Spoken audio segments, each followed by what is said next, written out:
Assalamualaikum warahmatullahi wabarakatuh.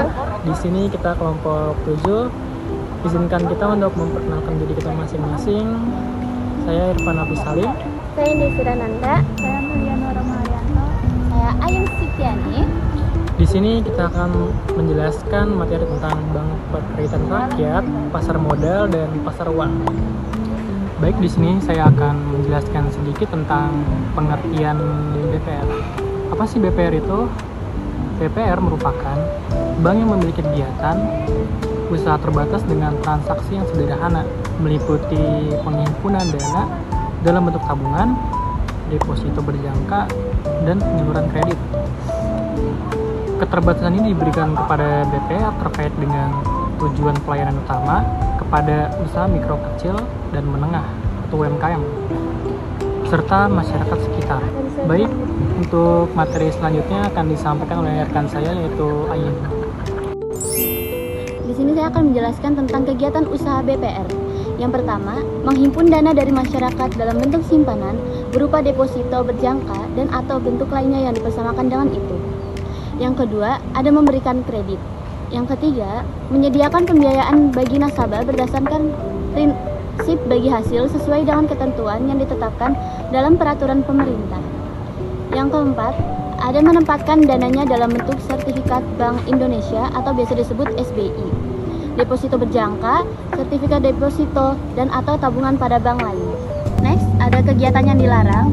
Yang pertama, menerima simpanan berupa giro dan ikut serta dalam lalu lintas pembayaran. Yang kedua, melakukan kegiatan usaha dalam valuta asing. Yang ketiga, melakukan penyertaan modal. Yang keempat, melakukan usaha perasuransian. Next, ada perizinan dan bentuk hukum BPR. Izin usaha BPR diberikan oleh Menteri Keuangan setelah mendengar pertimbangan Bank Indonesia. Sedangkan bentuk hukum untuk pendirian BPR adalah: yang pertama ada perusahaan daerah, kedua koperasi, ketiga perseroan terbatas atau PT, keempat bentuk lain yang ditetapkan dengan peraturan pemerintah. Kali ini aku mau menjelaskan tentang pasar modal. Pasar modal adalah tempat bertemunya para investor dan emiten atau perusahaan dan pemerintah yang membutuhkan dana bertemu untuk melakukan transaksi instrumen keuangan jangka panjang seperti saham dan obligasi. Pasar ini berperan sebagai penghubung antara pihak yang memiliki dana atau investor dan pihak yang membutuhkan dana seperti emiten. Emiten itu apa sih? Emiten adalah pihak yang melakukan penawaran umum, yaitu penawaran efek yang dilakukan oleh emiten untuk menjual efek kepada masyarakat berdasarkan tata cara yang diatur dalam peraturan undang-undang yang berlaku. Dan untuk fungsi dan manfaat pasar modal yaitu 1. Menghimpun dana, 2. Menciptakan instrumen, 3. Meningkatkan efisien dan pandangan, 4. Indikator kesehatan ekonomi, dan yang terakhir meningkatkan inspirasi. Yang pertama, menghimpun dana itu untuk memungkinkan perusahaan dan pemerintah untuk mendapatkan perdanaan jangka panjang. Dan yang kedua, menciptakan instrumen investasi itu untuk menyediakan berbagai produk keuangan untuk investor seperti saham, obligasi, dan reksadana, dan exchange traded fund atau ETV. Dan yang ketiga, itu meningkatkan efisiensi pandangan untuk memberikan alternatif selain pinjaman bank dan menciptakan mekanisme pendanaan yang lebih efisien. Dan yang keempat itu indikator kesehatan ekonomi untuk pergerakan pasar modal sering menjadi barometer kondisi ekonomi satu negara. Dan yang terakhir, meningkatkan transpirasi untuk meningkatkan transpirasi perusahaan dan stabilitas keuangan secara keseluruhan. Di sini saya akan menjelaskan tentang pasar uang. Pasar uang merupakan pasar yang memperjualbelikan instrumen kredit berjangka waktu pendek, biasanya kurang dari 1 tahun, yang menjadi sarana investasi dan penghimpunan dana masyarakat. Pelaku dalam perdagangan pasar uang adalah perusahaan-perusahaan menengah dan besar lembaga-lembaga keuangan, instansi pemerintah, dan individu-individu lainnya. Selanjutnya itu adalah tujuan. Yang pertama, menyediakan sumber dana jangka pendek bagi perusahaan, lembaga keuangan, dan pemerintah.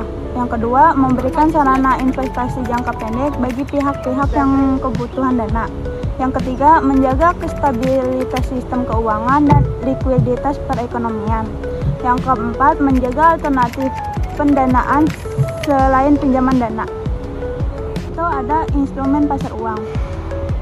Yang pertama itu SBI, yaitu Sertifikat Bank Indonesia. Diterbitkan oleh Bank Indonesia sebagai alat pengatur likuiditas. Yang kedua, SBPO, Surat Berharga Pasar Uang, yaitu berupa bukti utang yang bisa diperjualbelikan antara lembaga keuangan. Selanjutnya, yang ketiga, deposito berjangka. Simpanan di bank dengan waktu tertentu seperti 1, 3, atau 6 bulan. Yang keempat, call money.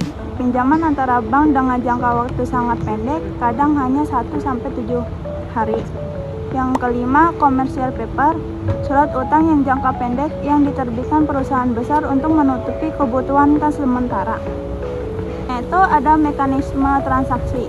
Transaksi di pasar uang biasanya dilakukan secara OTC atau over the counter, artinya langsung antara lembaga, bukan melalui bursa.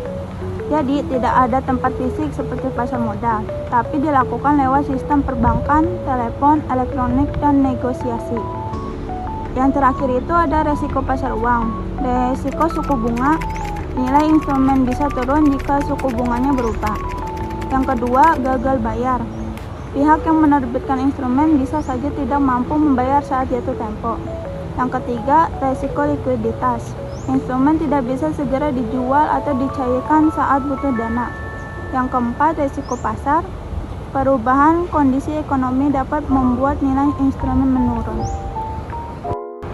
Baik, di sini saya akan menjelaskan kesimpulan dari materi yang sudah diberikan oleh rekan-rekan saya. Kesimpulannya itu adalah BPR hadir lebih dekat ke masyarakat kecil, fokusnya memberi pinjaman dan layanan sederhana, supaya UMKM atau individu bisa tetap jalan dan berkembang. Sedangkan pasar uang bergerak di belakang layar, jadi ruang darurat buat lembaga keuangan atau perusahaan yang butuh dana cepat, jangka pendek agar likuiditasnya aman.